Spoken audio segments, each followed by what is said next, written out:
Selamat pagi semuanya. Seperti biasa saya akan membimbing Anda untuk mengambil permohonan Tisarana dan Pancasila. Untuk itu ikuti saya. Aku memohon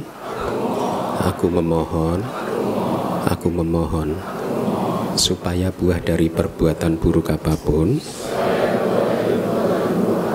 yang telah aku lakukan, baik melalui perbuatan, ucapan, dan pikiran, dapat terhindarkan, dan demi memperoleh jasa kebajikan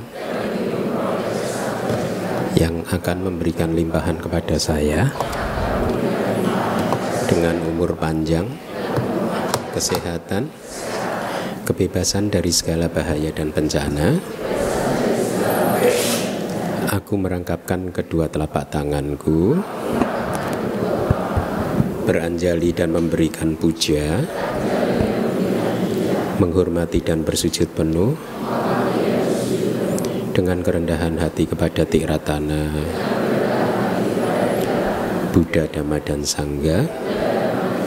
Untuk kedua kalinya, aku memohon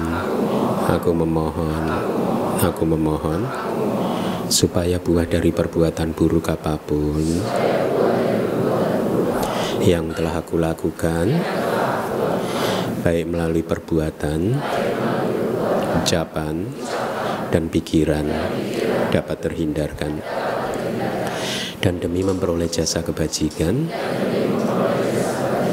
yang akan memberikan limpahan kepada saya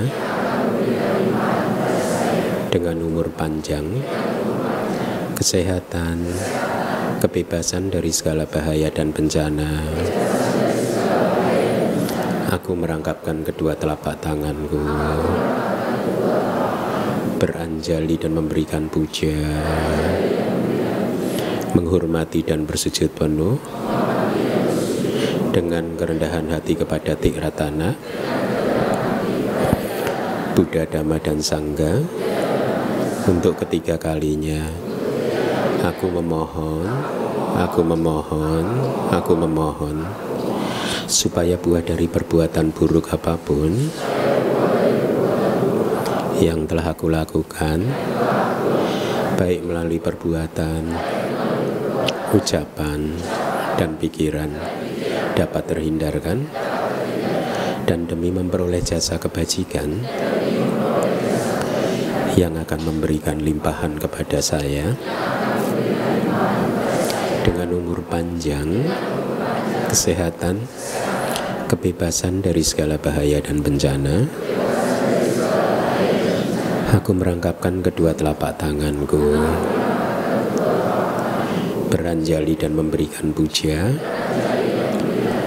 menghormati dan bersujud penuh dengan kerendahan hati kepada Tiratana, Buddha, Dhamma, dan Sangha. Dan dengan perbuatan yang baik ini, melalui sujud yang luhur, semoga aku selalu terbebas dari 4 alam menyedihkan, 3 jenis malapetaka, 8 jenis keadaan yang tidak tepat, 5 jenis musuh, 4 jenis kemalangan, 5 jenis kehilangan, segala jenis penyakit, dan 62 pandangan salah, serta secepatnya mencapai jalan kebebasan. Maka buah, pala, dan dhamma mulia, yaitu nibbana. Ahang bante Tisaranena saha Pancasilang Damang yacami Anugahang katwa Silang teta Me bante Dutiyampi Ahang bante Tisaranena saha Pancasilan Dhammang yacami Anugahang katva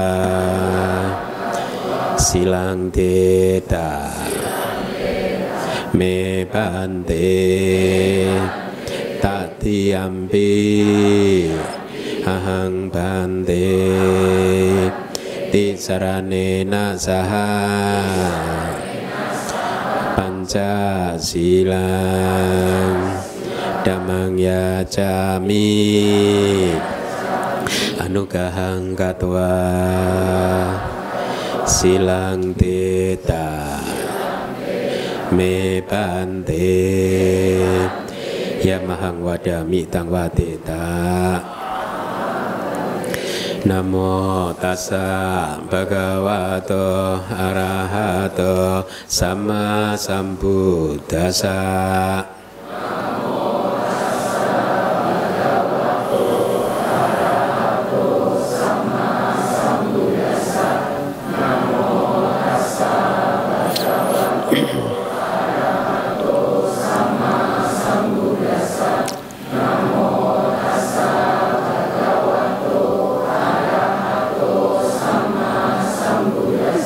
Buddhang saranang gacchami, dhammang saranang gacchami, sanghang saranang gacchami.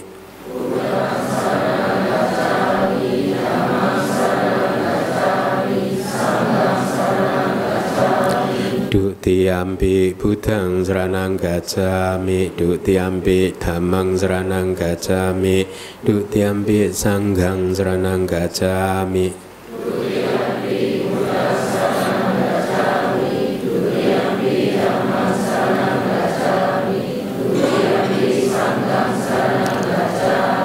Tatiyampi buddhang saranang gacchami, tatiyampi dhammang saranang gacchami, tatiyampi sanghang saranang gacchami. Tatiyampi buddhang saranang gacchami, tatiyampi dhammang saranang gacchami, tatiyampi sanghang saranang gacchami. Ti sarana gamanang paripunnang Natipata weramani sikkhapadang samadhiyami.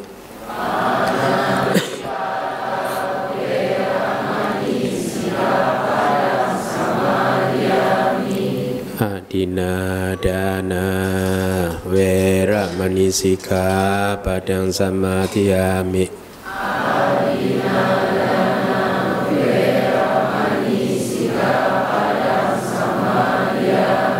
Kame sumiccacara weramani sikkhapadang samadhiyami. Kame sumiccacara weramani sikkhapadang samadhiyami. Musawada weramani sikkhapadang samadhiyami.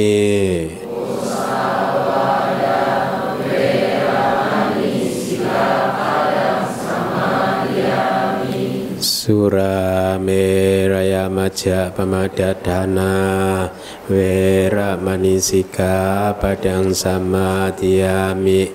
Surameraya majja pamadadana weramani sikkhapadang samadhiyami. Idang me punyang asawakaya wahang hotu idang me silang nibbanasa pacayo hotu ti sarana saha pancasila dhammang sadukang katva pamadena sampadeta.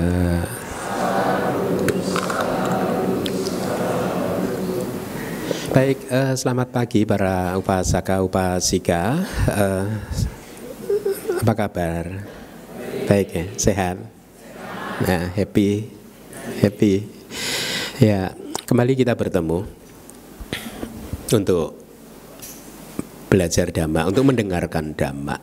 Ya, Topik kita kali ini sengaja saya pilih, saya harapkan ini bermanfaat buat Anda, karena ternyata sejak 1 tahun terakhir ini saya mendapatkan gambaran yang semakin jelas bahwa ada saja umat-umat kita, umat Buddha itu yang mengharapkan berkah, mengharapkan blessings, mengharapkan keberuntungan ya dari hal-hal yang sesungguhnya tidak diajarkan oleh Buddha.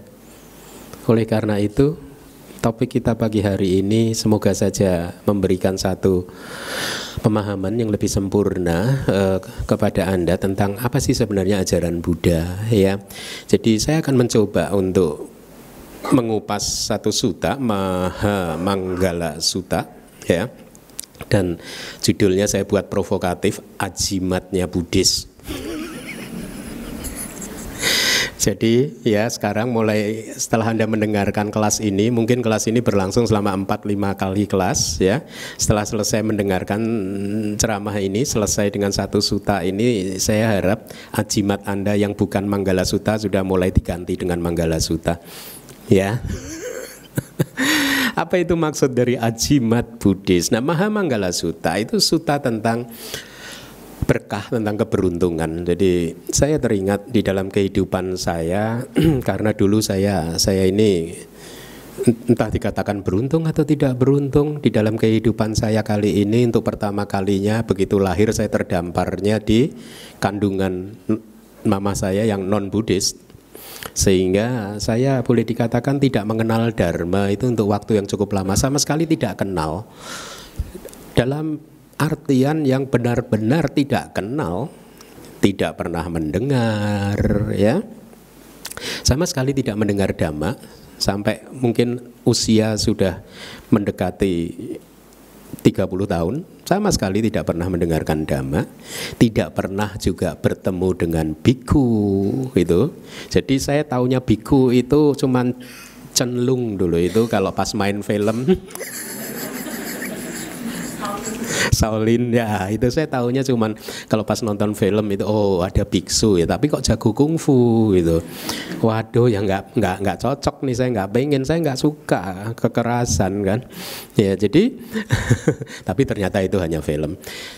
Biksu nggak ada yang keras kok.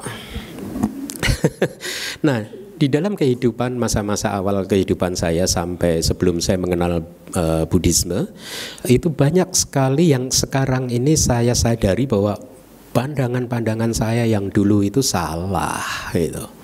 Ya, saya banyak mengharapkan keberuntungan, berkah dari hal-hal yang hanya saya terima dari tradisi, dari leluhur, dari kakek nenek saya, dari orang tua saya, bahwa tanda-tanda tertentu itu adalah baik. Kalau bertemu dengan tanda-tanda yang seperti ini berarti itu adalah pertanda atau firasat yang tidak baik. Itu misalkan dulu itu saya diajarkan oleh keluarga orang tua saya bahwa kalau kamu mau pergi keluar dari rumah, sebelum melangkah keluar pintu, kamu ambil nafas dalam-dalam, kemudian hembuskan nafas, dirasakan dengan telapak tangan, kira-kira angin yang kenceng yang mana gitu.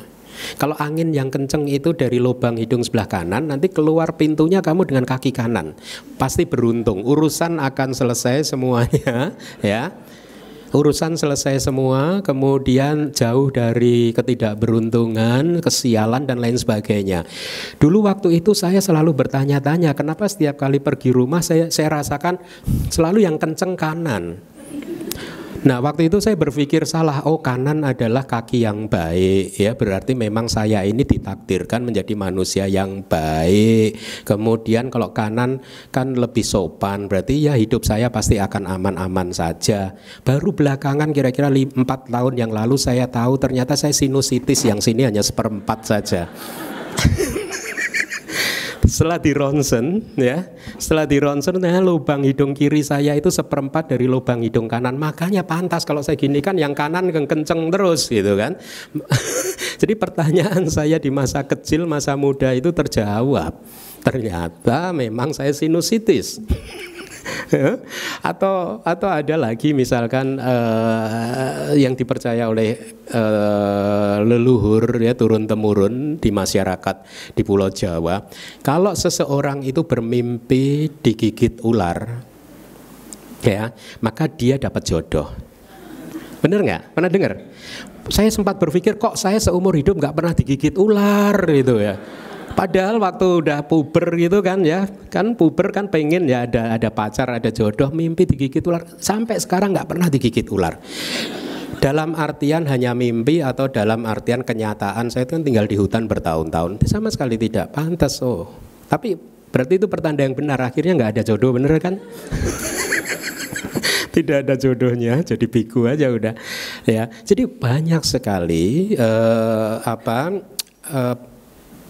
atau saya katakan mungkin tahayul ya, sesuatu yang tidak berdasar dengan tidak sesuai dengan kenyataan, tetapi dipercaya oleh masyarakat kita, kemudian dianggap ini sebagai satu kebenaran, dianggap ini sebagai kalau Anda bertemu dengan hal-hal tertentu tadi maka Anda akan mendapat rezeki. Misalkan kalau di masyarakat Jawa itu kalau Anda tiba-tiba mengambil baju dan tanpa sadar Anda memakai baju itu terbalik, baju Anda kebalik, yang di dalam jadi di luar jadi di dalam, maka itu pertanda baik bahwa Anda akan dapat uang, dapat rezeki. Iya, jadi hal-hal seperti ini berkembang dengan berkembang sangat pesat, diyakini oleh banyak masyarakat sebagai satu kebenaran, dan itu bertahan lama, turun temurun. Ya, pernah satu masa di dalam kehidupan saya waktu zaman mahasiswa gitu, sudah bekerja, itu saya sempat diganggu oleh pikiran-pikiran yang negatif. Kenapa? Karena saya percaya angka 13 itu kan angka yang tidak beruntung kan? Ya, kepercayaan orang. Waktu itu saya percaya. Apa yang terjadi? Dulu pada saat saya setir mobil, di mobil kan biasa ada jam mobil kan. Setiap kali saya melirik sekarang jam berapa, itu selalu ekornya 13. Jadi kalau saya ngelirik jam 9 lebih 13 menit. Nanti lain kali tengok lagi 12 lebih 13 menit. Ada angka 13-nya gitu. Sampai itu saya merasa terganggu sekali. Ini pertanda apa gitu?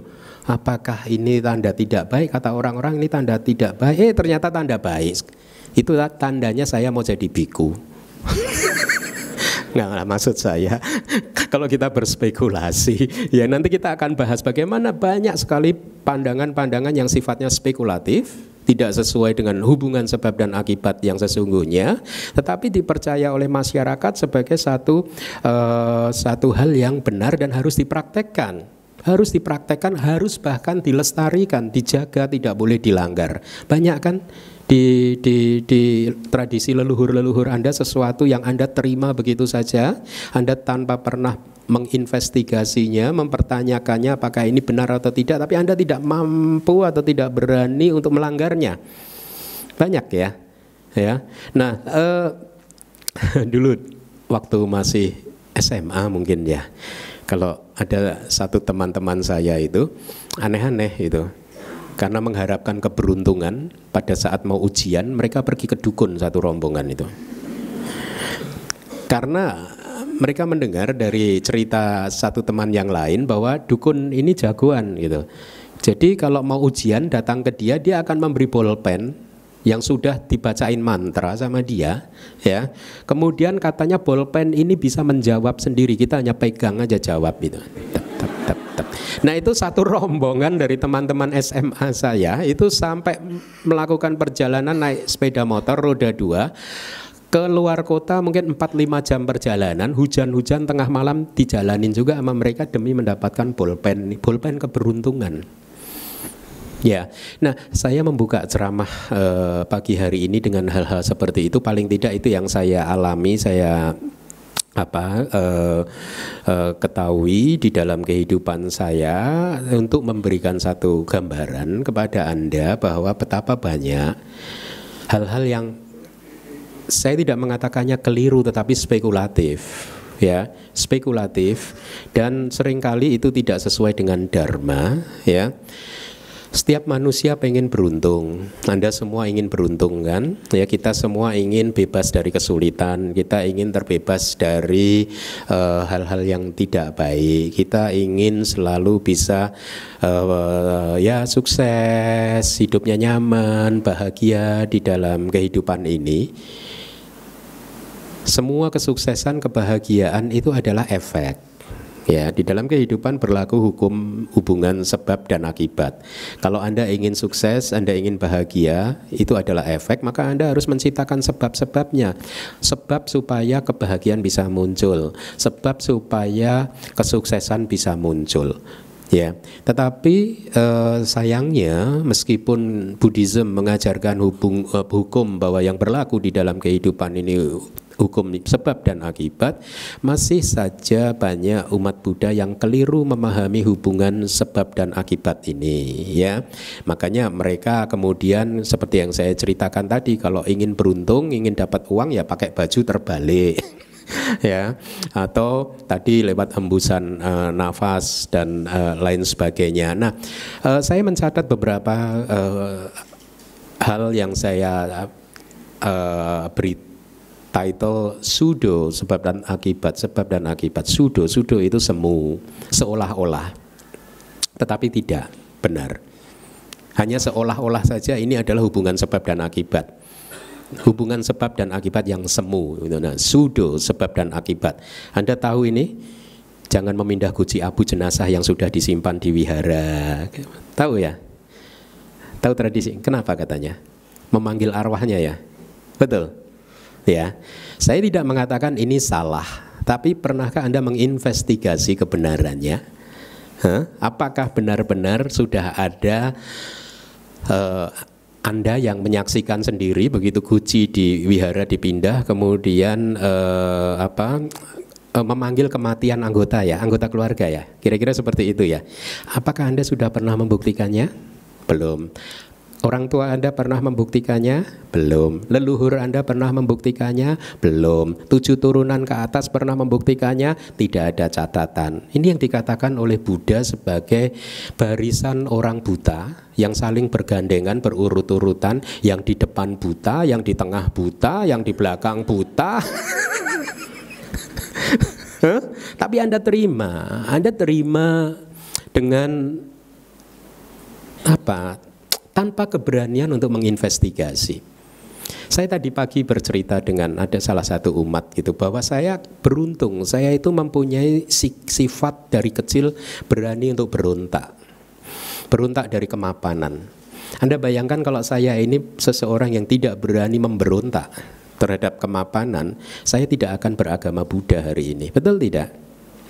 Bahwa saya sekarang beragama Buddha itu karena sifat pemberontak saya berani untuk memberontak apa yang sudah saya terima dari leluhur-leluhur saya sebagai satu kebenaran. Tetapi saya periksa sampai umur saya yang sekian, saya sudah praktekkan, saya tidak menjadi lebih baik. Saya hanya dijanji-janjikan saja, nanti kan lebih baik, nanti kan hidupnya bahagia selama-lamanya, nanti. Nah, saya pengen bahagianya saat ini. Terus dikasih pilihan, kamu milih mana? Bahagia saat ini tapi nanti tidak bahagia, atau sekarang tidak bahagia tapi nanti bahagia? Kan ada kan janji-janjinya seperti itu kan? Apa jawaban saya? Saya pilih saat ini bahagia, dan saya yakin kalau saat ini bahagia, nanti saya juga bahagia. Jadi meskipun belum sebagai umat Buddha, waktu itu cara berpikir saya sudah seperti itu, bahwa hubungan sebab dan akibat itu menurut logika saya itu adalah kalau saya hari ini bahagia, besok pasti saya bahagia. Artinya kebahagiaan, ya, kualitas hati yang baik pasti akan menghasilkan efek yang baik juga. Kalau kita saat ini menderita, marah-marah terus demi membela agama kita marah-marah, kok mengharapkan kehidupan yang baik? setelah ini? Tidak bisa kan? Hubungan sebab akibatnya tidak seperti itu. Kemarahan tidak akan pernah bisa membuat seseorang terlahir di surga. Kebencian tidak akan pernah bisa membuat seseorang untuk terlahir di surga. Hanya cinta kasih, kemurahan hati, kesabaran, kebijaksanaan, kualitas-kualitas batin yang positif yang lainlah yang bisa membuat seseorang itu terlahir di alam surga. Nah, hubungan sebab dan akibat seperti ini harus dengan kokohnya itu Anda pahami, supaya Anda tidak terjebak pada apa yang saya sebut sebagai pseudo sebab dan akibat, sebagai satu sebab akibat yang semu, ya. Atau misalkan yang kedua, Anda mungkin mempunyai tradisi ini ya, bahwa kalau Anda menempatkan guci abu leluhur Anda, maka di tempat di mana itu menentukan kesuksesan keturunannya, ya. Betul tidak? Betul. Feng Shui. Ya, betul. Anda pernah membuktikannya? Tidak. Orang tua Anda pernah membuktikan? Tidak. Leluhur Anda pernah? Tidak. 7 turunan ke atas pernah? Tidak. Saya jawab dulu ya. 10 keturunan ke atas? Tidak juga. Tidak ada yang bisa membuktikan. Tetapi kita menerima saja. Ya. Ini sama kasusnya dengan kenapa kalau Anda hidup harus menikah? Nah, kalau udah sampai sini saya seneng nih. Pernahkah Anda menginvestigasi kenapa hidup harus menikah? Kenapa? Apakah Buddha mengajarkan hidup harus menikah? Tidak. Tapi kenapa? Aduh, umur udah 25 tahun belum punya pacar nih, kapan nikah? Teman-teman udah pada nikah, kenapa stres? Kenapa Anda tidak berpikir sebaliknya, yang menikah nah terjerumus mereka itu? Nah, maksud saya ini sama saja gitu. Saya tidak anti pernikahan, tetapi saya ingin menyadarkan Anda betapa banyak keputusan-keputusan yang Anda ambil itu karena Anda sedang meneruskan tradisi tanpa pernah Anda menginvestigasi kebenarannya, kebutuhannya, keperluannya, ya. Apakah keputusan yang Anda lakukan sesuai dengan tradisi itu baik atau tidak? Anda tidak pernah menginvestigasinya dan Anda hanya percaya saja. Orang tua saya begitu, kakek nenek begitu, leluhur begitu, maka ini pasti baik dan itu saya jalankan juga. Ya, tidak salah dengan pernikahan, tapi cara berpikir yang salah akan membuat pernikahan menjadi salah. Hanya cara berpikir yang benar akan membuat segala sesuatu menjadi benar dan baik, ya. Contoh yang lain, misalkan seorang ibu mengandung dan dikatakan roh si anak berjalan-jalan di rumah, oleh karena itu jangan memindahkan perabot, misalnya begitu ya, ada ya. Saya hanya mengumpulkan ini dari umat saja. Jadi kalau seseorang sedang mengandung jangan mindah perabot, ya. Kenapa? Nggak boleh mengecat? Ya, ada kok, ada kan? Boleh kan? Bener kan? Kalau mindah perabot berarti Anda menyakiti bayi yang sedang dikandung, katanya begitu, ya. Jangan mengecat rumah karena akan membuat bayinya cacat. Hubungan sebab dan akibatnya apa? Mengecat ada catnya, cacat ada catnya juga. Itu aja hubungan sebab. Betul tidak? Dan itu kemudian kita ambil dengan for granted bahwa ini pasti hubungan sebab dan akibat. Kira-kira seperti itu. Pernah Anda mendengar ada salah satu artis kita perempuan yang ngomongnya selalu Inggris-Inggris itu? Tahu? Nggak usah sebut nama. Ini saya tahu ini hanya joke saja, ya, tidak sesuai dengan faktanya. Jadi di jokes itu dikatakan si artis ini pergi masuk ke satu toko dan kemudian dia bilang saya mau beli cat Angora itu. Penjualnya bilang nggak ada. Kemudian saya mau beli kucing apa gitu. Penjualnya bilang nggak ada gitu. Terus kucing apa lagi nggak ada, sampai beberapa kali jenis-jenis kucing disebutkan dia mau beli itu. Penjaganya jawab, "Mbak, ini toko cat." Dia pikir toko cat.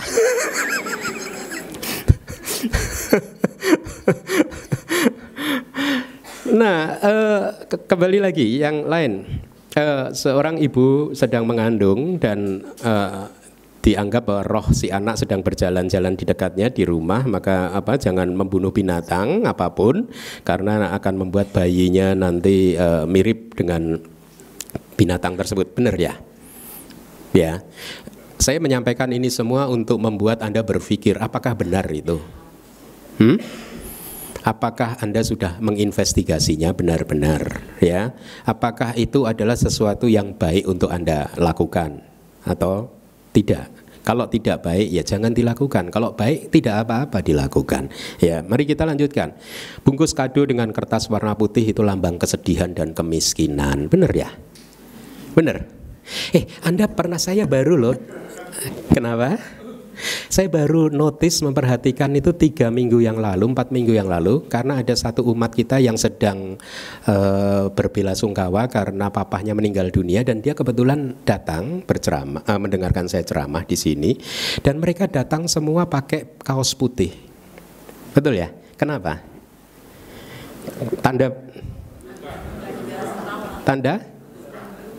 Tanda sedang berduka, kaos putih ya. Anda pernah nggak berpikir kenapa kalau orang menikah malah pakai jasnya hitam?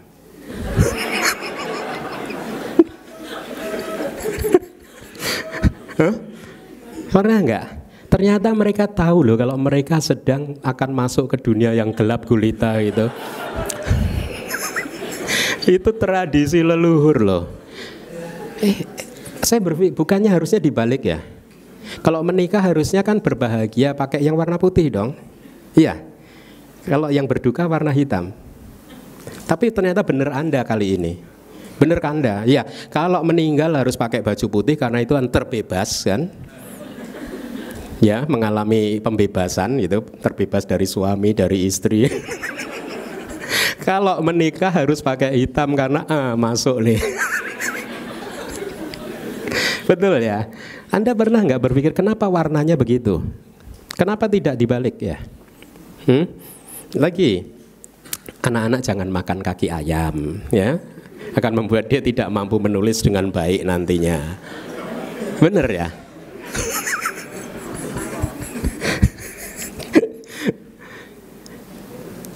Angka se mempunyai suara mirip se.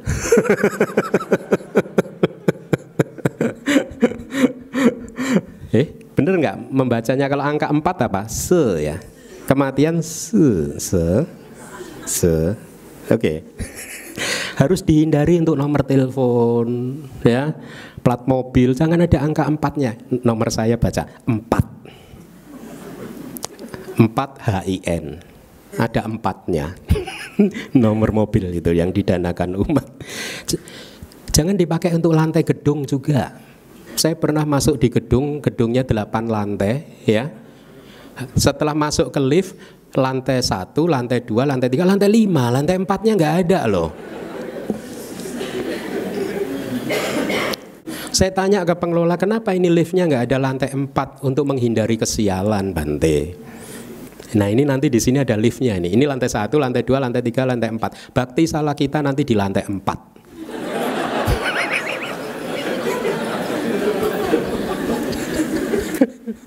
Saya tetap akan pasang liftnya lantai 4. Saya akan dobrak tradisi itu. Ya kita nanti akan ada liftnya ini. Saya tidak akan pasang 1, 2, 3, 3A. Enggak. Tetap saja 1, 2, 3, 4. Ya. Nah harus dihindari ya. Karena membawa ketidakberuntungan. Mirip dengan angka 13 tadi kalau buat orang barat ya. Nah, selamat Chinese New Year. Ketika makan ikan jangan patahkan tulang, benernya? Bener ya? Hah? Enggak bener? Jangan dipatahkan tulangnya. Makanya kalau udah makan ikan gitu kayaknya suka dibalik ya? Enggak? Kalau orang Sumbawa malah makan ikan satu sisi dulu, habis itu enggak boleh dibalik. Ya, kenapa? Karena mereka nelayan, katanya kalau dibalik nanti pas berlayar akan terbalik perahunya. Gitu. Sumba atau Nusa Tenggara saya agak lupa ya. Jadi banyak sekali hal-hal yang aneh-aneh ya. Saya tidak mengatakan, sekali lagi, tidak mengatakan ini salah, tapi ini sesuatu yang harus kita investigasi dengan kebijaksanaan kita. Jangan potong rambut atau mie ya, karena akan memperpendek umur. Bener ya? Jangan keramas selama Chinese New Year, karena akan menghilangkan semua keberuntungan Anda. Betul ya? Untung Chinese New Year-nya hanya berapa hari sih? 2 ya? Hah? Untung 15, nggak keramas.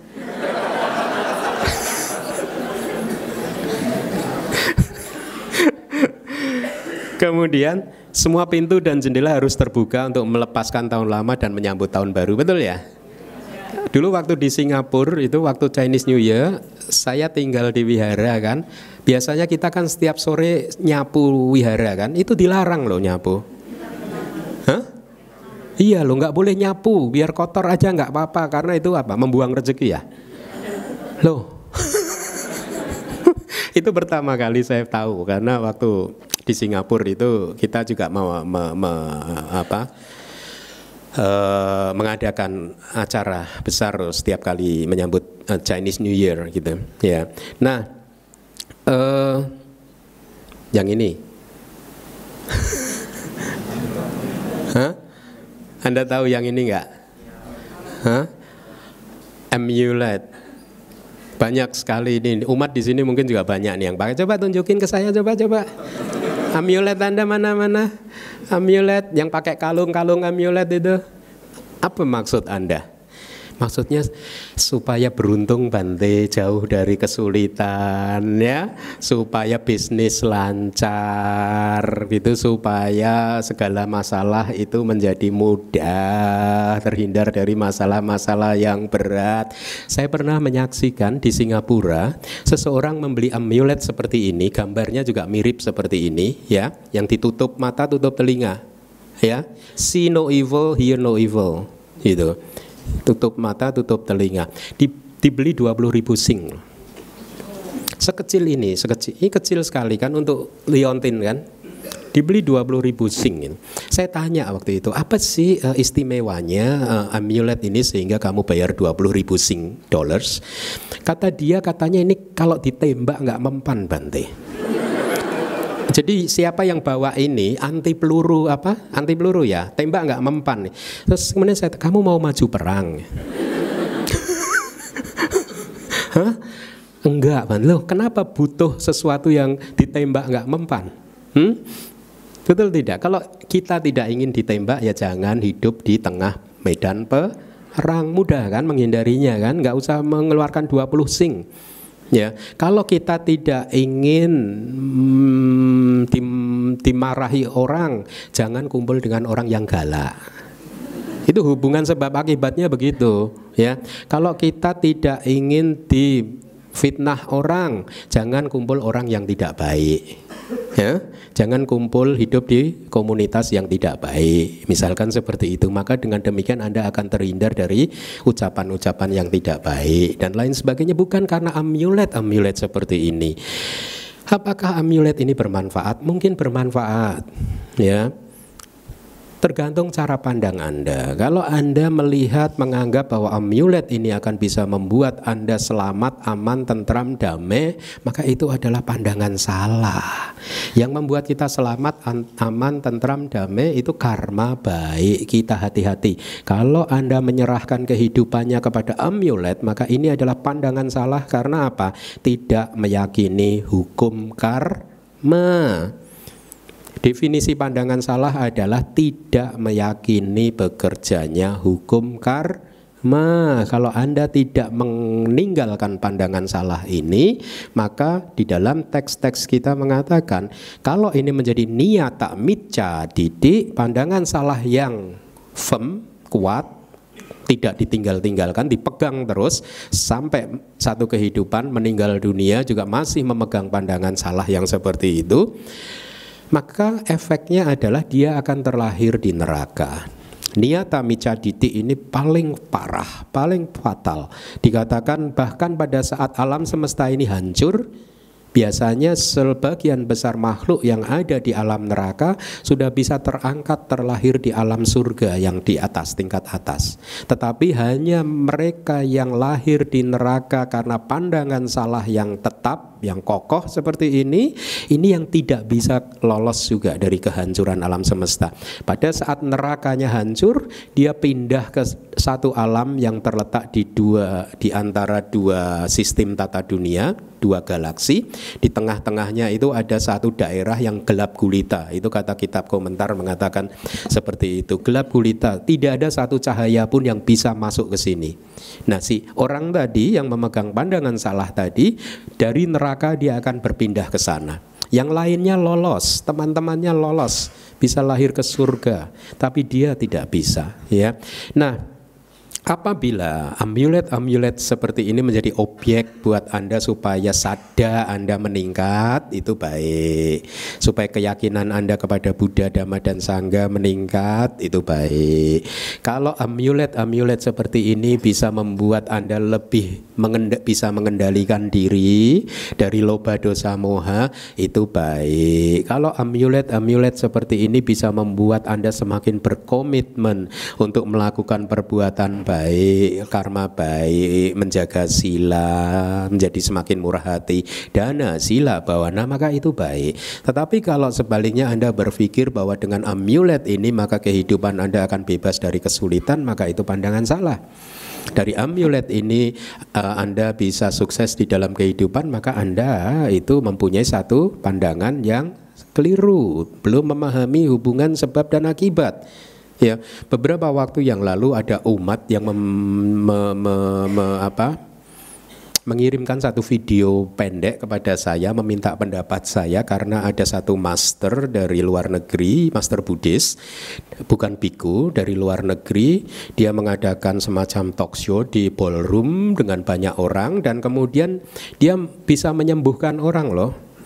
Ya, dipanggil satu orang gitu, berdiri, ditanya, kemudian dia pejam mata sebentar gitu. Oh ya, kamu buta gitu kan, kamu bisa melihat sedikit ya gitu. Ya, kemudian saya bisa menyembuhkan kalau misalkan syaratnya harus vegetarian dan lain sebagainya, itu di dalam video itu ya.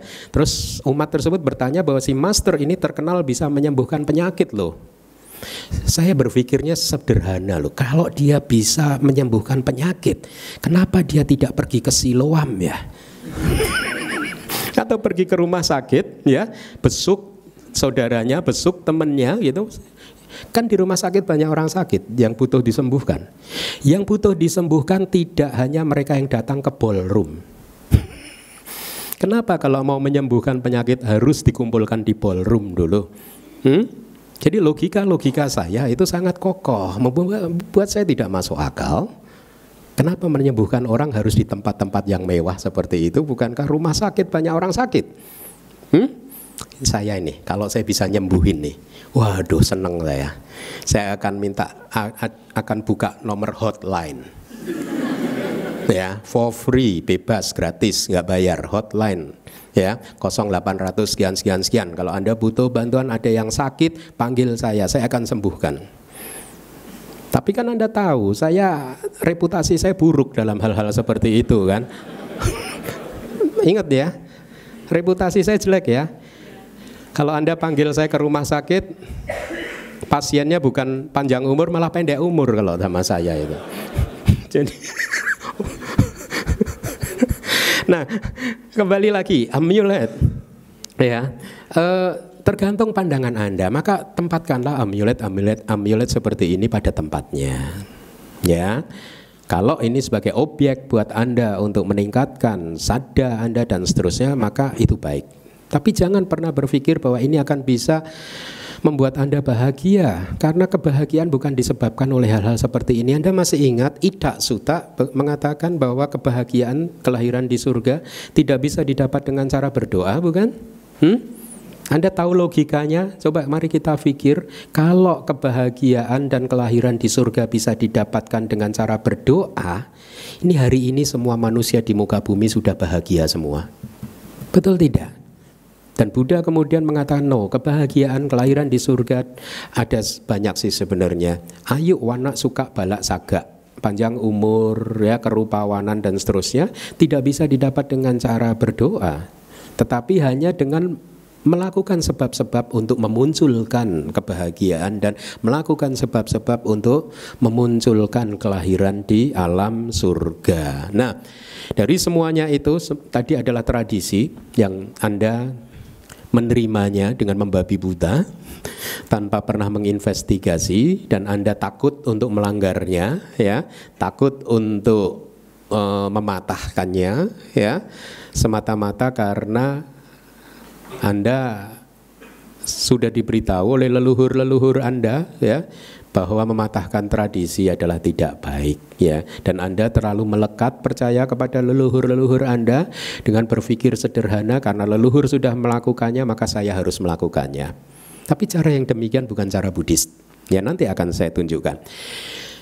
Asal mula tradisi kadang bisa berdasarkan opini saja. Hal-hal seperti tadi mungkin saja itu adalah opini. Mungkin itu adalah opini. Ya, saya tidak mengatakan pasti, tapi saya katakan kemungkinan besar itu adalah opini, ya.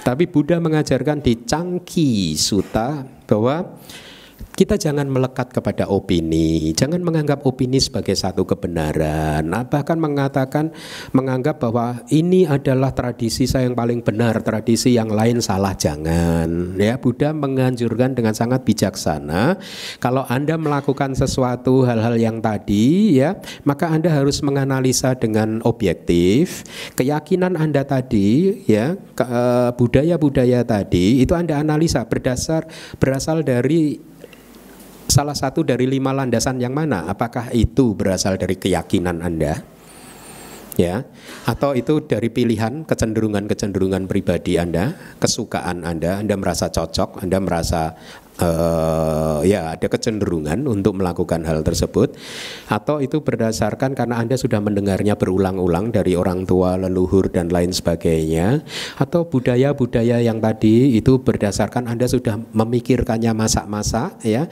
dan Anda berpikir bahwa ini masuk akal, ya, atau keyakinan itu muncul setelah Anda merenungkannya dalam-dalam.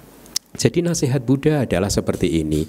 Kalau Anda sedang menggenggam sesuatu, Anda analisa dari mana sumber dari genggaman Anda yang Anda genggam tadi. Anda analisa, ada 5, Anda analisa berdasar dari mana. Tetapi kemudian Buddha mengatakan jangan membuat kesimpulan bahwa ini adalah kebenaran. Jangan membuat kesimpulan. Kenapa? Karena kita belum melihatnya sendiri. Kita belum mengetahuinya sendiri melalui pengalaman langsung, ya, sehingga sesungguhnya kita tidak yakin apakah sesuatu yang kita praktekkan selama ini adalah benar-benar satu kebenaran atau tidak. Oleh karena itu jangan mengambil keputusan bahwa hanya ini saja yang benar, yang lain-lainnya salah. Hanya budaya saya yang benar, budaya yang lain salah. Tidak, nasihat Buddha cukup bijaksana. Anda analisa dari 5 itu landasannya dari mana, ya, budaya Anda tadi munculnya dari mana, gitu.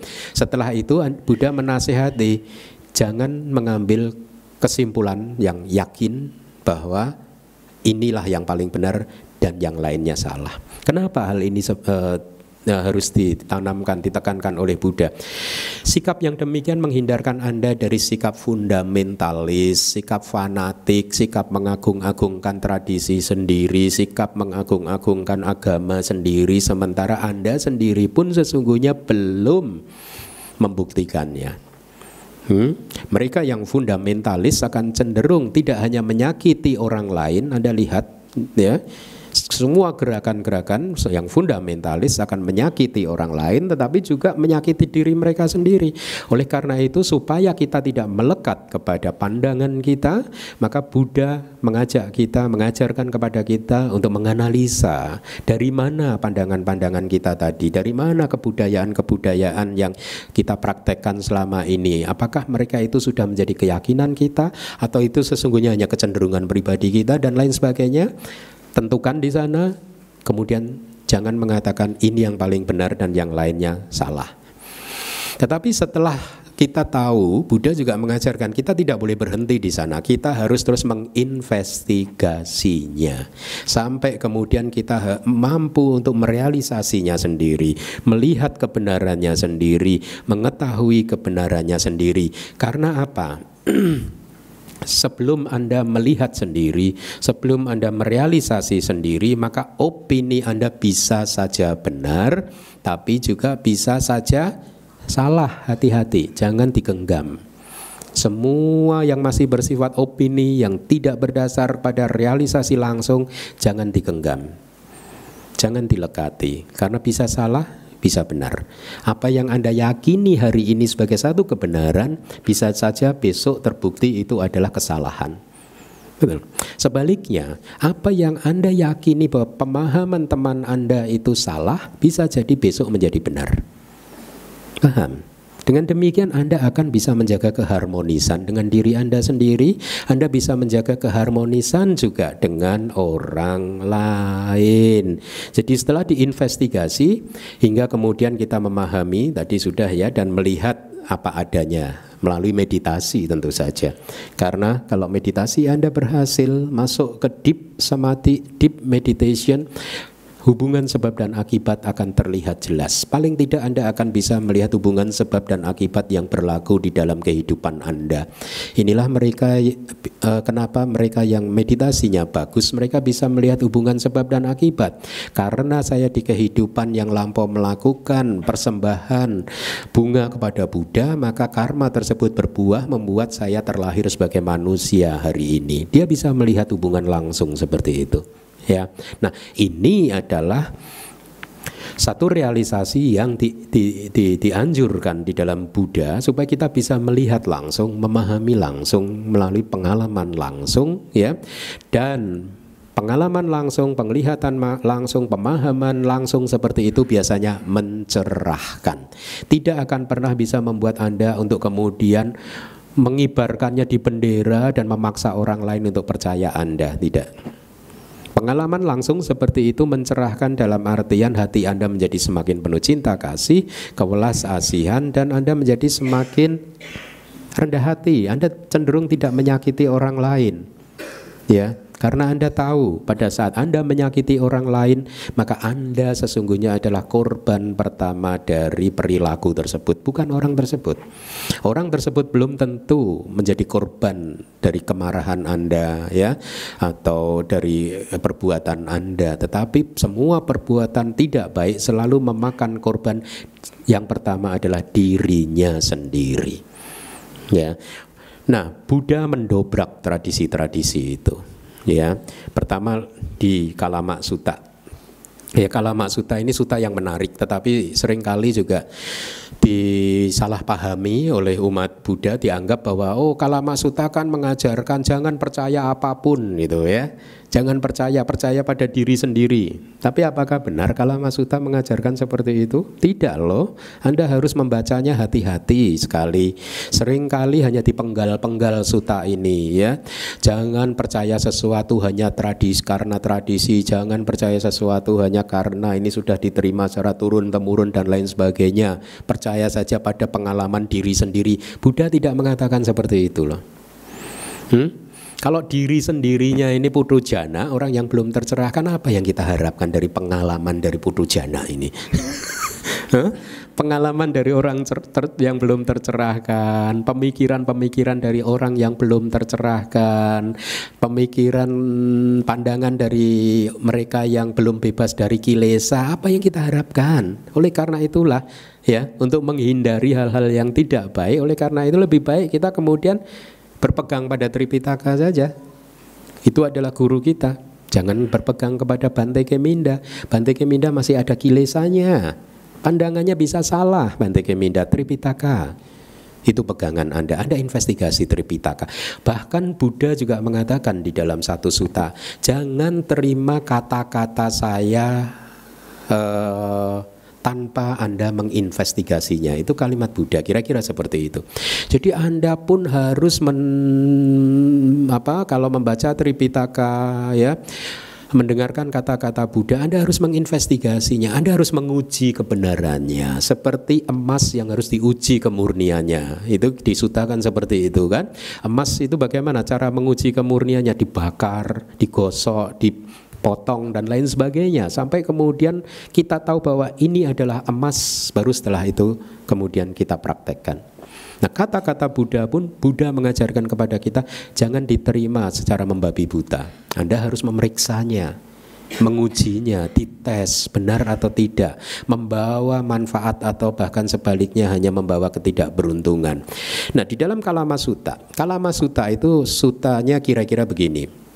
Sutta ini kan diajarkan kepada Buddha karena pertanyaan dari satu suku yang bernama suku Kalama. Dia tinggalnya di kota Nigama. Nigama itu kota pasar itu ya, kota yang maju berarti ya, karena ada pasarnya. Di zaman dulu kota kalau ada pasar berarti dia maju kotanya. Ekonomi berputar di sana. Kota tersebut bernama Kesaputta. Ya, nah Kesaputta itu di kitab komentar dijelaskan sebagai satu kota yang terletak di dekat hutan. Jadi mungkin kota terdekat dari satu hutan, ya, paling dekat. Nah, karena dia paling dekat atau desa terakhir katakanlah seperti itu sebelum hutan, maka kota itu menjadi tempat persinggahan para brahmana dan para pertapa. Ya, jadi para pertapa, para brahmana yang mau bertapa masuk ke dalam hutan, sebelum dia masuk ke hutan, dia akan singgah di Kesaputta, bermalam di sana, ya, menunggu matahari terbit. Setelah terang benderang baru mereka masuk ke hutan. Atau pertapa dan brahmana yang sudah bertapa di dalam hutan, dia mau keluar pulang, pada saat keluar gitu, kalau kemalaman di jalan dia akan menginap di Kesaputta. Nah, para masyarakat atau penduduk di desa Kesaputta ini yang bernama suku Kalama itu karena sering mendapat tamu para pertapa, para brahmana, mereka berkata kepada Buddha, kira-kira Buddha, di tempat kami sering menjadi tempat persinggahan dan setiap pertapa dan brahmana mengajarkan ajarannya masing-masing. Pertapa A mengajarkan ajarannya seperti ini, brahmana A mengajarkan ajarannya seperti ini. Kami bingung mana yang benar Buddha. Kira-kira seperti itu.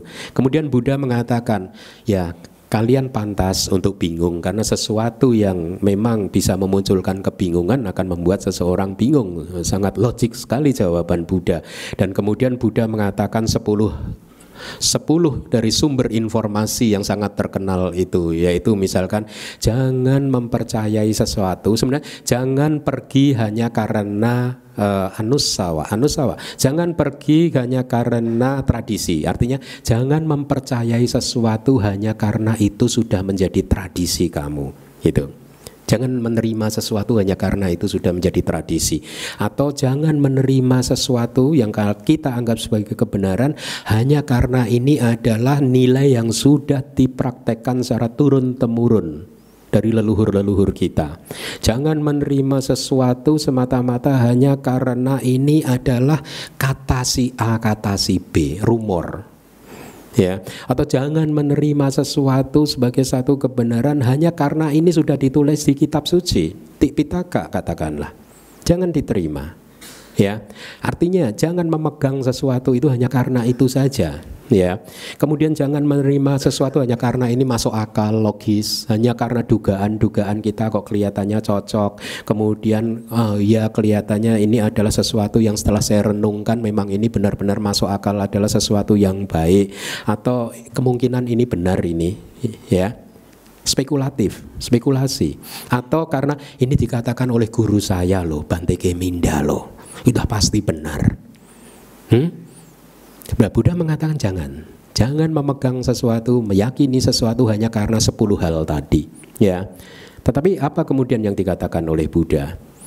Buddha kemudian melanjutkannya dengan kalimat yang mencerahkan. Kalau seseorang batinnya dicengkeram oleh keserakahan, kira-kira keserakahan itu membawa manfaat baik atau membawa manfaat yang tidak baik buat orang tersebut? tidak baik. Dan kemudian Buddha melanjutkan, kira-kira sama. Kalau di seseorang hatinya dikuasai oleh kebencian, kira-kira kebencian itu membawa manfaat yang baik atau tidak baik? Tidak baik, dan seterusnya gitu. Kemudian Buddha mengatakan, kalau Anda tahu sendiri bahwa sesuatu itu kalau Anda lakukan itu dicela oleh orang yang bijaksana, dikritik oleh orang bijaksana, dan hanya akan membawa tidak membawa manfaat apapun buat Anda dan juga orang lain, maka jangan dilakukan. Anda harus mengetahuinya langsung.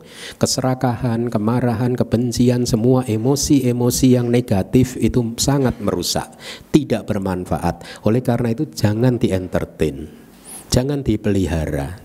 Kita harus belajar untuk mampu menjadi makin skillful, makin lihai untuk pada saat emosi negatif tersebut mencengkram hati kita, kita harus menjadi semakin mahir, berlatih untuk menjadi mahir supaya mampu melepaskannya secepat-cepatnya.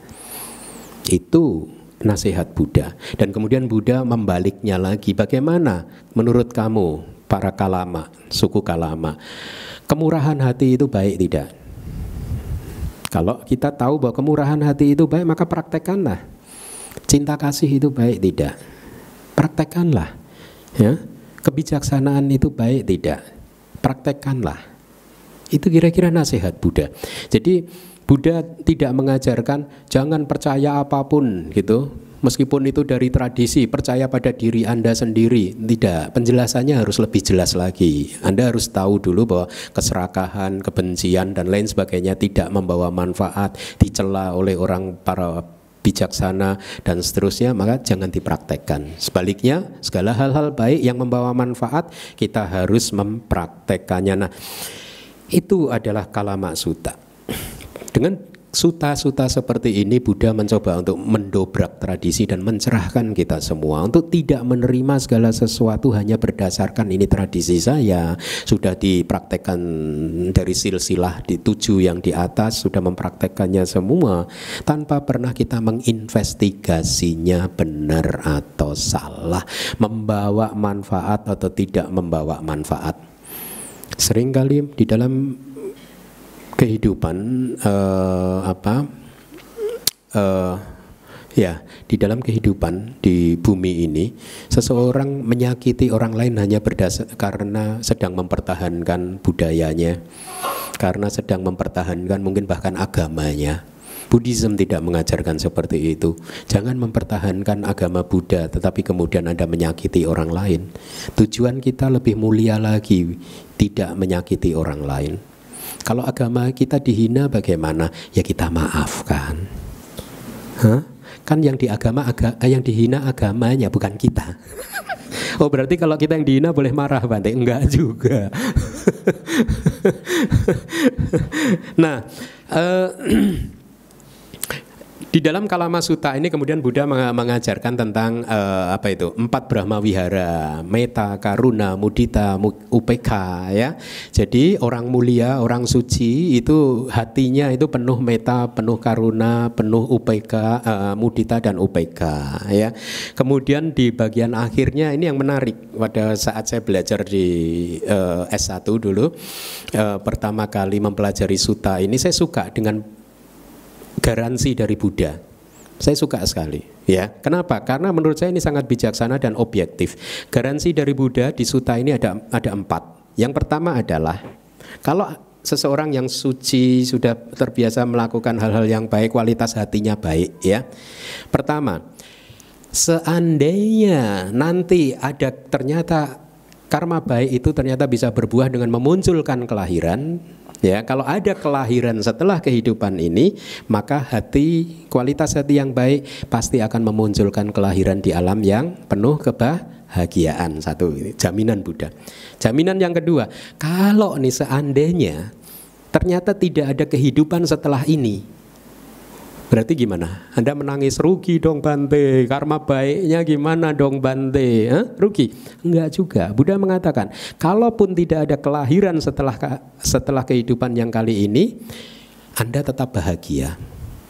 Karena Anda menjalani kehidupan dengan penuh kemurahan hati, penuh cinta kasih, penuh kualitas-kualitas batin yang positif seperti kebijaksanaan, kesabaran dan lain sebagainya. Anda bahagia di sini. Betul tidak? Ya. Kemudian garansi yang ketiga adalah kalau ternyata karma buruk itu bisa berbuah dengan memunculkan kelahiran setelah kehidupan kali ini, maka mereka yang hatinya sudah bersih tetap akan bahagia karena tidak ada karma buruk yang berbuah. Betul. Garansi yang keempat, ya, kalau ternyata karma buruk itu tidak berbuah, tidak bisa berbuah, dia tetap saja bahagia karena dia telah mengisi kehidupannya itu dengan perilaku yang positif, dengan kehidupan yang positif. Jadi kesimpulannya, berbuat baik itu tidak ada ruginya, karena perbuatan baik, hati yang baik, ucapan-ucapan yang baik, perilaku tubuh yang baik, pikiran-pikiran yang baik itu sesungguhnya adalah surga buat kita. Kita tidak perlu menunggu bahwa setelah ini nanti saya akan terlahir di surga. Coba Anda renungkan, setiap kali Anda benar-benar berbuat baik, saat itu juga Anda sudah hidup di surga. Betul tidak? Pada saat Anda sedang berdana, murah hati, lihat, hati Anda menjadi tenang, damai dan bahagia, blissful. Itulah surga. Pada saat Anda benar-benar mengharapkan orang lain untuk bahagia, ada ketulusan di sana, lihatlah, Anda serasa hidup di surga. Pada saat Anda tergetar, tergerak, ingin menolong teman Anda yang sedang kesulitan, lihatlah, ada surga di sana.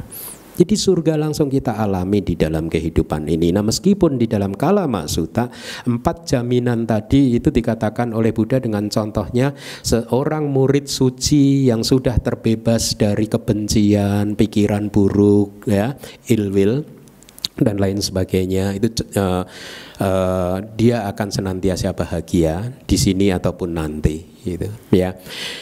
Nah, jadi dengan demikian, dengan Kalama Sutta, Buddha mendobrak tradisi, dan ini saya sampaikan kepada Anda supaya Anda mulai juga ikut terbuka. Jangan menerima sesuatu membabi buta, jangan menerima sesuatu hanya karena itu tradisi dan lain sebagainya. Anda tidak pernah menginvestigasinya, dan ternyata meskipun Anda sudah melakukannya berkali-kali dan itu membawa ketidakberuntungan kepada Anda dan juga orang-orang di sekeliling Anda, tapi Anda tetap praktekkan, nah itu bukan Dhamma, itu bukan ajaran Buddha. Ajaran Buddha tidak seperti itu, ya. Nah, yang kedua, ini saya juga suka sekali. Dewa Duta Sutta. Dengan mata dewa yang telah disucikan dan melampaui manusia, Buddha melihat makhluk-makhluk berlalu dan muncul kembali, yang rendah dan tinggi, rupawan dan buruk rupa, beruntung dan tidak beruntung, dan seterusnya. Saya sampaikan hal ini, sutta ini, untuk memberikan satu pemahaman kepada Anda bahwa ajaran yang disampaikan oleh Buddha adalah ajaran yang berdasarkan penglihatan beliau secara langsung. Tripitaka bukan teori dari Buddha. Tripitaka adalah pengalaman meditatif Buddha. Ya, semuanya itu adalah pengalaman yang beliau lihat. Karena dikatakan beliau mampu melihat hampir semua kehidupan lampaunya, sehingga dia benar-benar mengerti hubungan sebab dan akibat yang bekerja di dalam samsara ini. Ya, bukan seperti tadi gitu. Jangan memindahkan guci dan lain sebagainya. Enggak, beliau enggak pernah lihat di kehidupan lampaunya. Itu. Ya, kemudian apalagi tadi? Mimpi tidak pernah, mungkin itu benar ya. Tidak pernah digigit ular, karena saya enggak pernah digigit ular.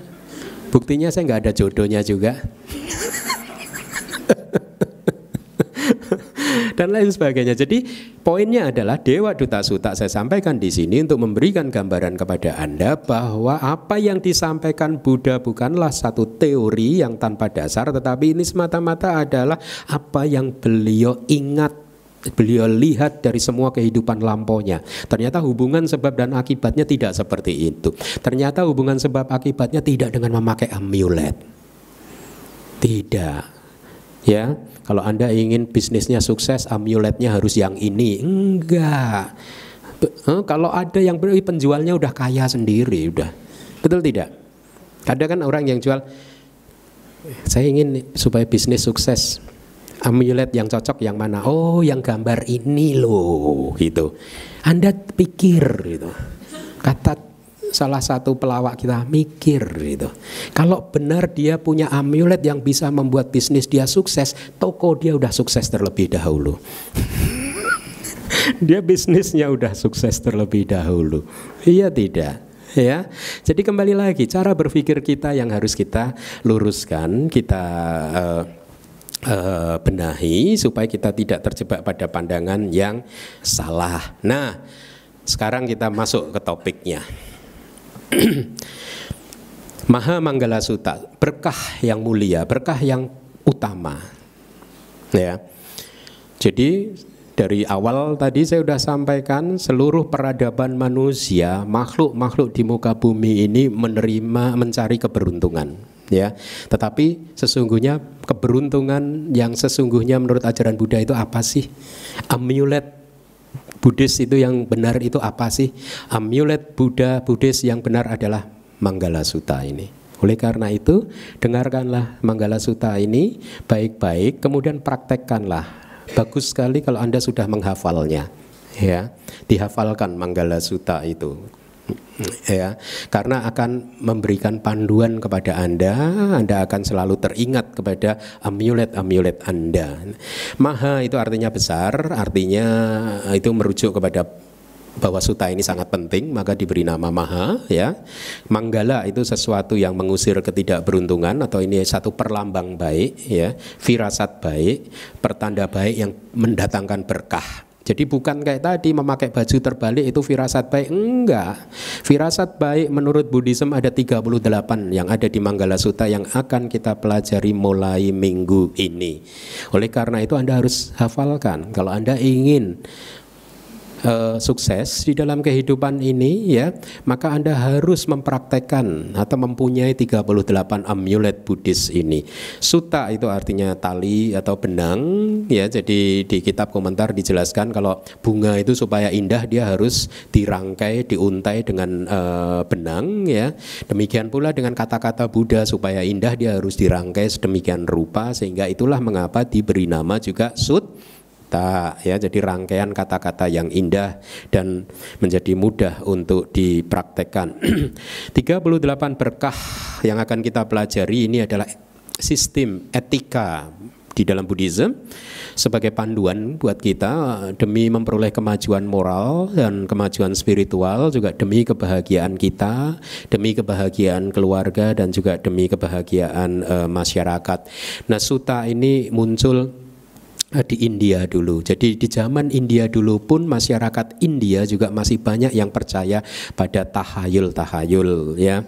Jadi banyak yang mempercayai bahwa yang disebut firasat baik itu yang seperti ini. Nanti kelompok lain mendefinisikannya berbeda. Firasat baik bukan seperti itu tapi seperti ini. Jadi masing-masing orang mempunyai definisinya sendiri-sendiri. Nah, kemudian dengan sutta ini Buddha mengajarkan no. Berkah yang utama yang sesungguhnya adalah yang ada di Manggala Sutta ini, yang 38 berkah ini. Berkah ini timeless. Artinya timeless, tidak lekang dimakan, tidak lapuk dimakan waktu.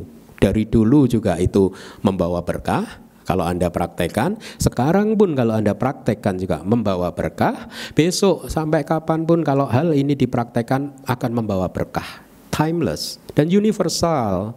Artinya apa? Siapapun, tidak harus mereka yang menjadi murid Buddha. Yang bukan murid Buddha pun kalau mempraktekkan ini pasti hidupnya akan beruntung.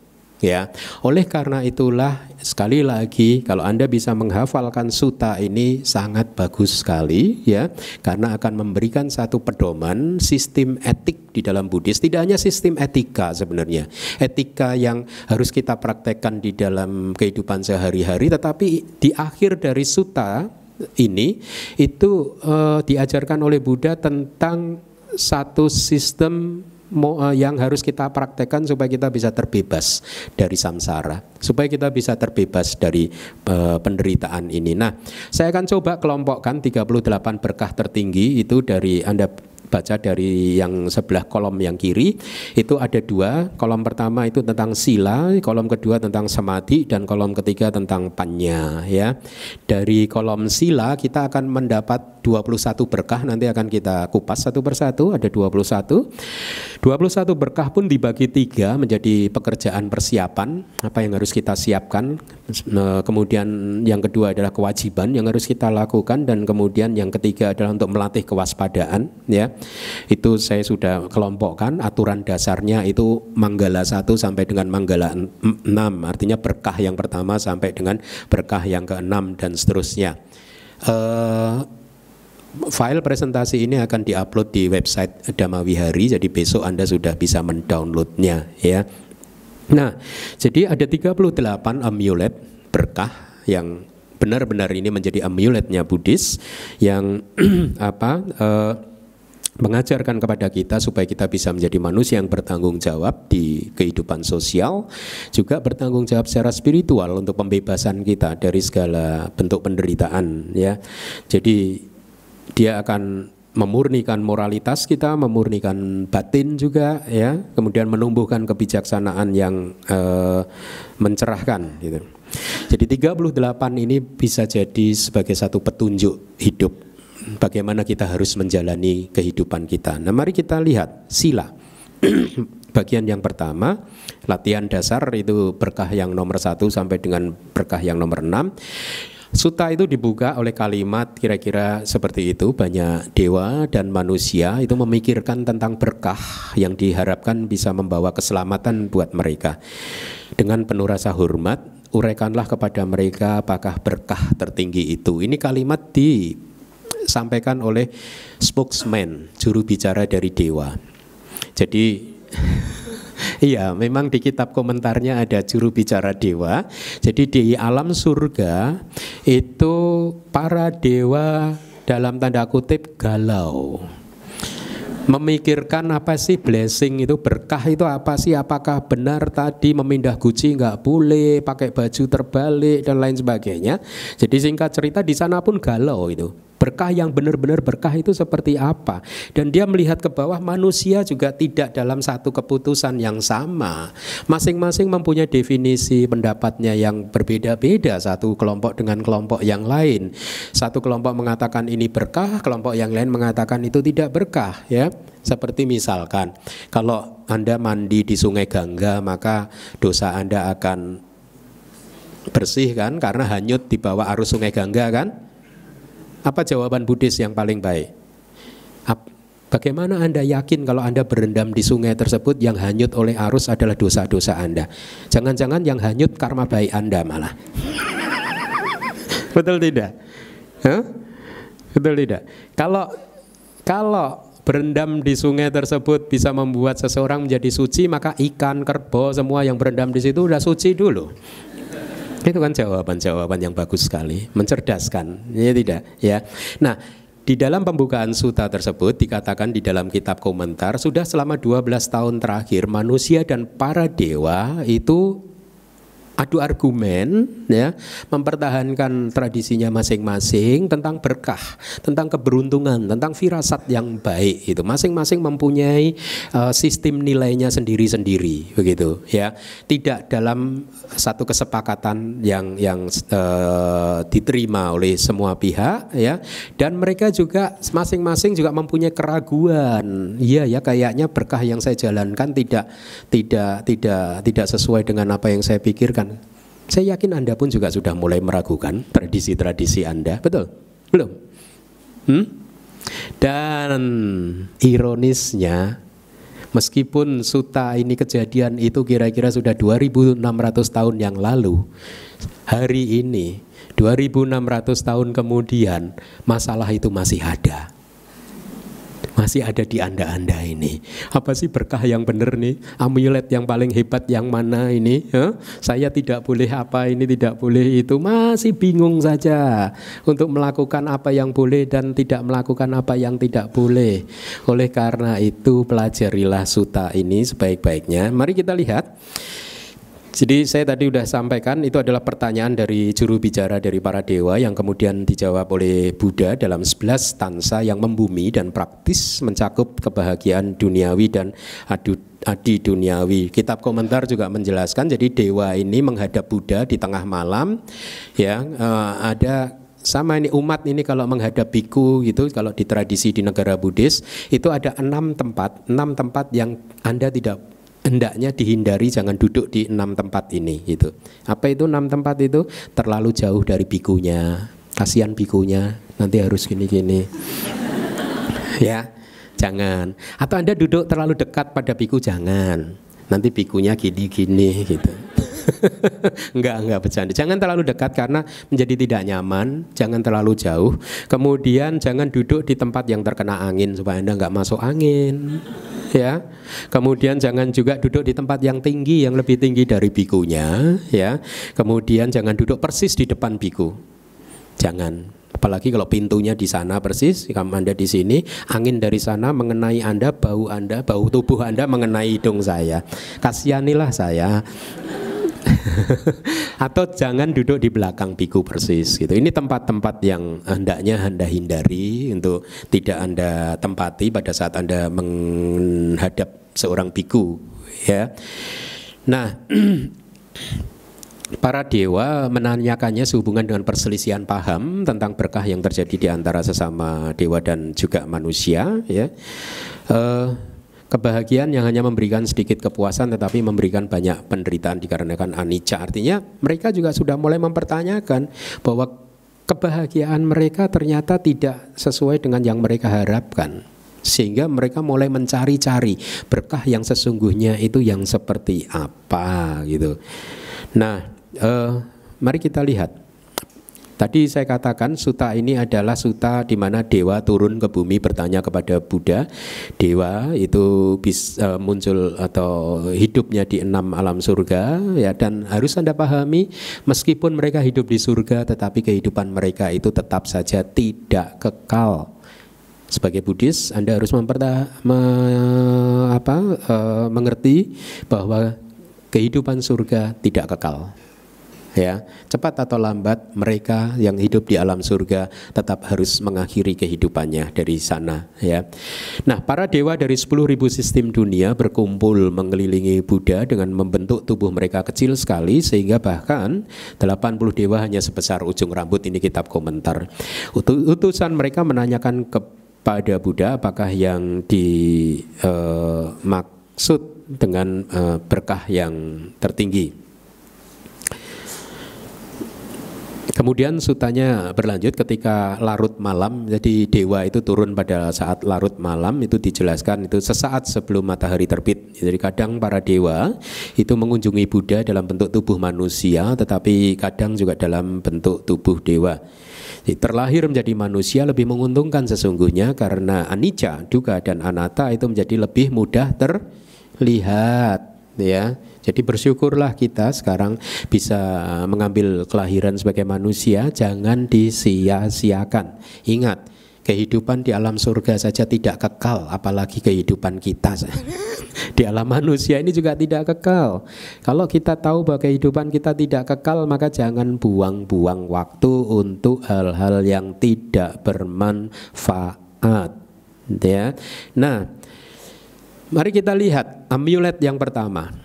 Amulet yang pertama adalah tidak bergaul dengan orang yang bodoh, orang yang dungu, orang yang tidak bijaksana. Artinya tidak bergaul itu apa? Tidak menjadikan mereka sebagai panutan kita, tidak meminta nasihat dari mereka, tidak mendengarkan dan mempraktekkan kata-kata mereka. Karena sudah jelas mereka tidak bijaksana, jadi ya kita jangan mendengarkan kata-kata mereka. Dengan orang bodoh, kita lihat definisi dari orang bodoh itu apa. Bahasa Palinya bala, secara literal harfiah itu artinya anak-anak, anak kecil gitu. Jadi anak kecil itu kan semuanya belum berkembang kan, kebijaksanaannya belum berkembang, masih suka bermain-main ya, kemudian suka membuat keributan. Jadi dari ini semua akhirnya ini perumpamaan saja. Bala berarti di sini adalah orang yang bodoh, orang yang kebijaksanaannya belum berkembang, orang yang hidup hanya bernafas saja, orang yang hidupnya hanya makan dan tidur saja ya. Lihat, mari kita renungkan di dalam kehidupan ini. Berapa banyak manusia yang di dalam kehidupannya ini hanya lahir, sekolah, makan, tidur, menikah, punya anak, punya cucu dan selesai. Dan mereka merasa bahwa dalam kehidupan ini harus membahagiakan keluarga.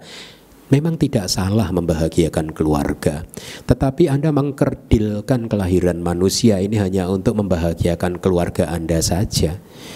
Kita harus membahagiakan keluarga manusia, keluarga binatang, ya, keluarga dewa. Semua makhluk harus kita bahagiakan.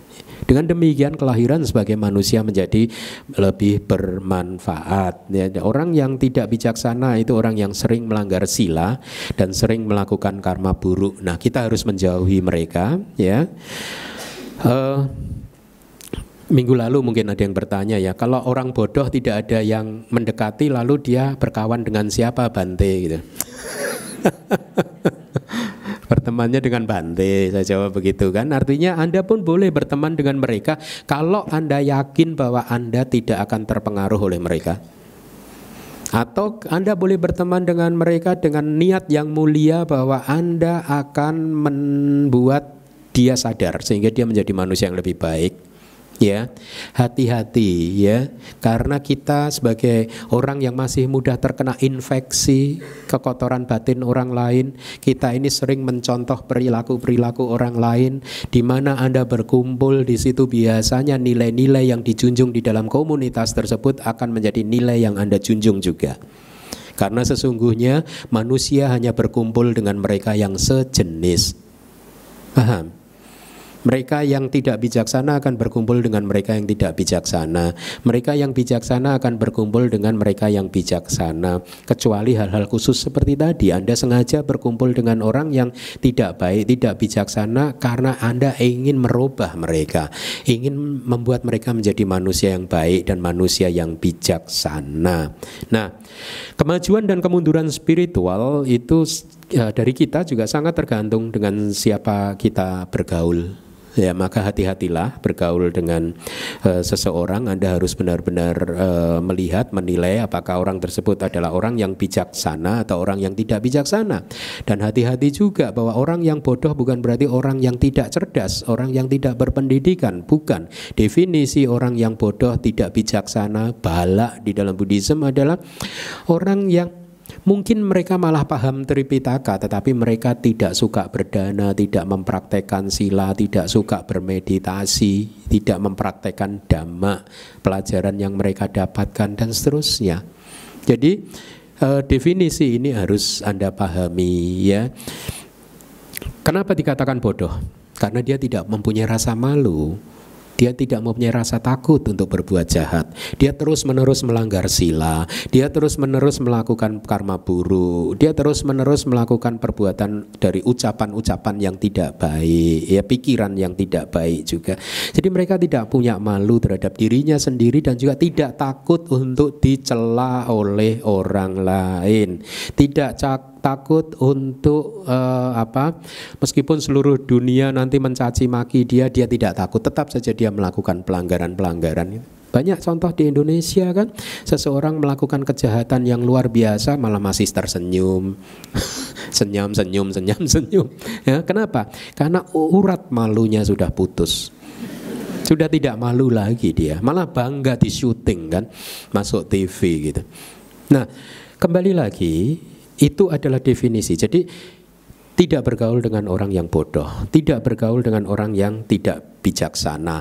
Orang yang hanya berbicara tentang hal-hal yang tidak baik, yang hanya membangkitkan kilesa, kekotoran batin, memperkuat kilesa, ya, kata-katanya kasar, kemudian berpikir negatif, suka mengeluh, komplain ini, komplain itu. Ini semua adalah tanda-tanda bahwa orang tersebut belum bijaksana. Anda harus hati-hati. Anda boleh berkumpul dengan mereka kalau Anda yakin bahwa Anda tidak akan tertular oleh mereka, dan Anda yakin bahwa niat Anda bisa terlaksana. Anda akan menasihati mereka untuk menjadi orang yang baik, ya.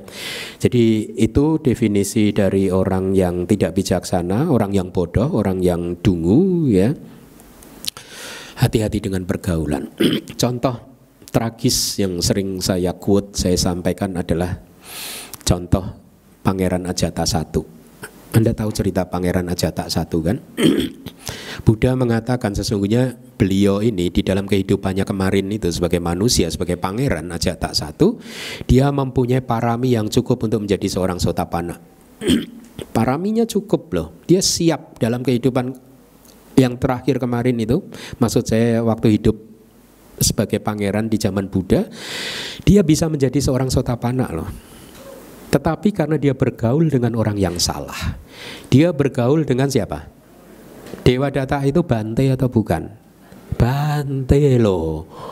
Hati-hati loh, Bante Keminda bener nggak ini? Anda harus uji saya loh. Jangan-jangan Anda harus benar-benar memeriksa. Makanya yang paling aman akhirnya apa? Belajar Tripitakanya, ya tidak? Jangan mendengarkan gurunya. Jangan mendengarkan Bante Kemindanya, tapi dengarkan apa yang disampaikan Bante Keminda itu dari Tripitaka atau bukan. Nah, itu Anda lebih aman, ya. Saya juga lebih aman dari tuntutan tanggung jawab moral dari Anda nanti. Ya. Nah, Pangeran Ajata I harusnya bisa menjadi seorang Sotapanna karena bergaul dengan teman yang salah, akhirnya dia sekarang malah menjadi penghuni neraka loh. Gara-gara salah pergaulan. Itu bisa terjadi di dalam kehidupan kita juga. Kalau kita salah pergaulan, kita pun arahnya juga bisa menuju ke arah yang tidak baik, arah yang negatif, ya. Kemudian amulet yang kedua adalah tidak bergaul dengan orang yang bodoh. Itu artinya juga dalam artian yang lebih dalam lagi adalah tidak bergaul dengan kilesa-kilesa kita sendiri. Tidak bergaul dengan kekotoran batin kita sendiri. Tidak bergaul dengan keserakahan, kebencian, kemarahan, dan semua emosi-emosi yang negatif di dalam hati kita. Artinya apa? Pada saat semua emosi-emosi yang negatif itu muncul menguasai hati kita, kita harus berusaha sesegera mungkin untuk melepaskannya, untuk melenyapkannya, ya. Nah, yang kedua adalah bergaul dengan orang yang bijaksana. Apa itu orang yang bijaksana? Orang yang terbiasa melakukan 10 karma baik. Dia disebut pandita, orang yang bijaksana. Kenapa? Karena dia secara spiritual sudah matang. Dia terpelajar dan berpengalaman dalam memberikan nasihat yang menghasilkan keyakinan terhadap Buddha, Dhamma, Sangha, dan latihan menjadi semakin kuat, membuat niat mulia Anda untuk terus senantiasa melatih dana, sila, bawana menjadi semakin kuat.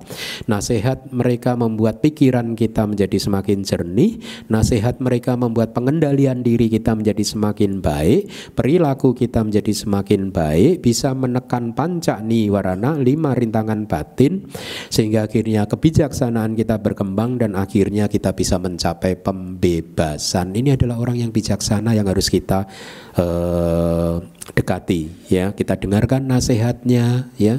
Kalau kita berkumpul dengan orang yang bijaksana, coba Anda perhatikan, ya. Anda akan tertarik untuk berada di dekatnya karena apa? Anda ingin mendengarkan kata-kata dia, ya. Anda waspada tidak lolos satu kata pun karena Anda ingin mengetahui cara berpikir dia. Cara berpikir dia yang sering tidak terduga, ya. Sering tidak kita bayangkan, ya, sering tidak kita harapkan, bisa muncul dari mereka yang bijaksana, ya. Kemudian cara dia menyelesaikan masalah yang dia hadapi itu selalu menarik perhatian kita, ya. Jadi bergaullah dengan orang-orang yang bijaksana, karena dengan demikian Anda akan bisa copy paste perilaku mereka.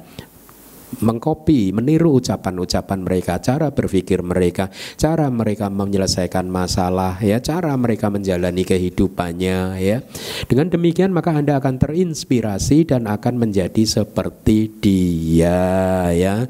Cara berbicaranya jadi seperti dia, mungkin cara melakukan sesuatu apapun Anda belajar dari dia. Yang ketiga, amulet yang ketiga adalah menghormati mereka yang patut dihormati. Siapa sih mereka yang patut dihormati? Buddha, anggota sangga, orang yang sudah mencapai pencerahan, suci, Arya, ya.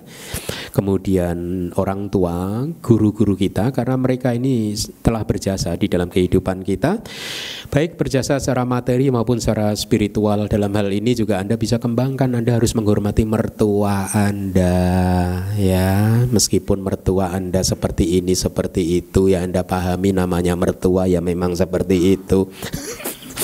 Sabar. Hormatilah karena mereka lebih tua dari kita. Kemudian juga saudara tua kita juga harus menghormati. Siapapun yang lebih tua dari kita harus menghormatinya, ya. Maka dengan menghormati mereka yang memang pantas untuk dihormati, Anda sudah memegang juga satu amulet. Ini adalah pertanda baik, firasat baik yang akan membuat kita jauh dari mara bahaya, jauh dari ketidakberuntungan, dan sebaliknya kita akan mendapatkan keberuntungan. Cara menghormatinya bagaimana? Di kitab tafsir ada dua bentuk penghormatan. Yang pertama adalah amisa puja, menghormati dengan bentuk penghormatan dengan menggunakan materi-materi tertentu. Yang kedua dhamma puja, menghormati dengan menggunakan dhamma.